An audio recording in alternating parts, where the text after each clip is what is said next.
Saya Hadi Muhammad Arif bin Haji Nasruddin. Biasalah dalam tempoh 2 ataupun 3 tahun saya akan tukar spek lah. Ini kira rezeki saya. Mak saya menang hadiah.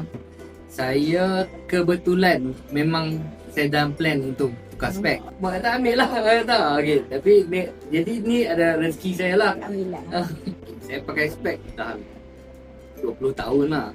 Jadi daripada perbezaan mana-mana tempat sampai sini, saya rasa lain. Kelainan dia saya dapat rasa macam selalunya kita akan check mata dekat untuk tahu power gitu dan tukar. Dekat sini contoh extra check air mata, saraf. Yang tu pun saya tak pernah tahu. Boleh check. Bagi saya yang terbaik lah bandingan sebelum-sebelum ni. Alhamdulillah. Rating ni banding, saya akan banding dengan sebelum ni lah. Saya banding kalau ada 1 to 10 saya akan cakap 10 lah.